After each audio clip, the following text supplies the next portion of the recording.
I'm Gabby with Team 5, and because toxic chemicals are being produced and sold without enough oversight, Judith and I want to review our concerns on how the chemical industries are covering up such substantial information involving the ingredients that are included in products that are being sold. So this concept is called cherry picking. Okay, so Gabby, can you please explain to us what exactly cherry picking is and why it's a problem? So cherry picking is information that the public needs to know. Cherry picking pulls out only the best data and not showing the rest of it. And the chemical industry has done this to try to make their products look safer. Industry-funded studies tried to prove that toxic chemicals are safe, and we are concerned about the poor quality of data submitted by these chemical industries. Thank you. So can you please explain to us who is ALEC and why are we concerned about this ALEC? So ALEC stands for American Legislative Exchange Council, and ALEC creates model bills for state legislators across the country. And pesticide companies, chemical companies, and fossil fuel companies give money to ALEC to write the laws they want, and then they pay lobbyists and put pressure and try to persuade our representatives to pass this. Well, that's really devastating. Okay, so who has been appointed to top positions during the Trump administration and what are their goals? So unfortunately, a coal lobbyist named Andrew Wheeler is in charge of the EPA, which is the Environmental Protection Agency.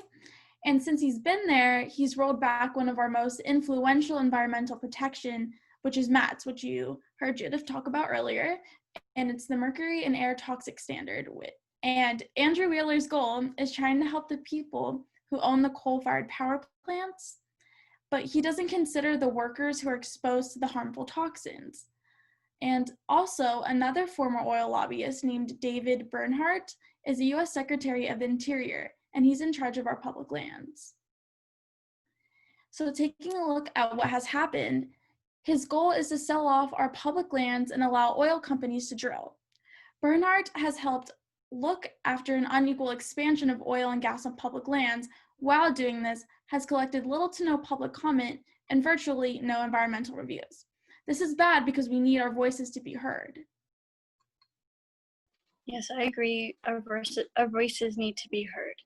But can you please tell us what is a disinformation campaign? Can you please give us an example of what has been happening under the Trump administration? Okay, so disinformation is information that is not correct and is created to do harm and change public opinion or hide the truth. It comes from a Russian word first used in the 1950s. This is different from misinformation. Misinformation is false information, but it wasn't meant to hurt anybody. The rollbacks or undoing of protection of our air and water are often transformed in something positive, not what is really happening. So for example, the EPA proposed a science transparency rule, but there isn't anything transparent about it, but it would be the opposite. It would keep all kinds of valuable medical studies from being looked at. Why is it that disinformation campaigns are happening, and what are some ideas to recognize disinformation? So disinformation happens when someone wants to mislead us, and we must think critically about it. And some ideas to recognize disinformation is by checking the sources of the information and asking who funded it and who gets benefits from it. Can you please tell us what is the concern about big chemical industry groups? The big chemical industry groups are hiding behind and funding groups in studies that show products are safe when they're not. Who is the American Chemistry Society? The American Chemistry Society is funded by the industry and has more than $1 billion in funding. They fight open access to their research and papers and only release what benefits the industry. So withholding and disregarding scientific information, it's a real concern.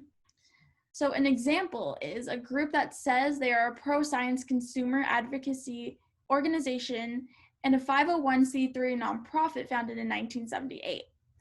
They defend fracking, pesticides, and they deny climate change.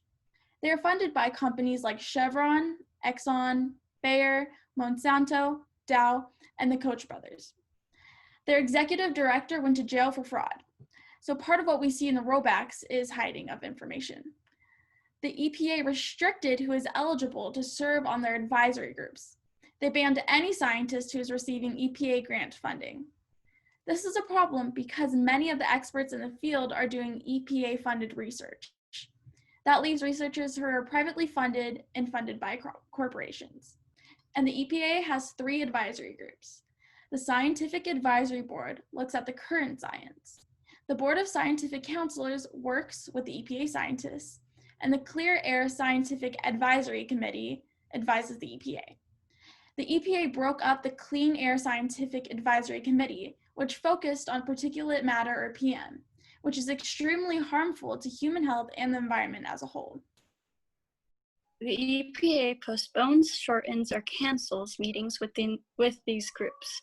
These greatly reduces the input of independent scientists and researchers.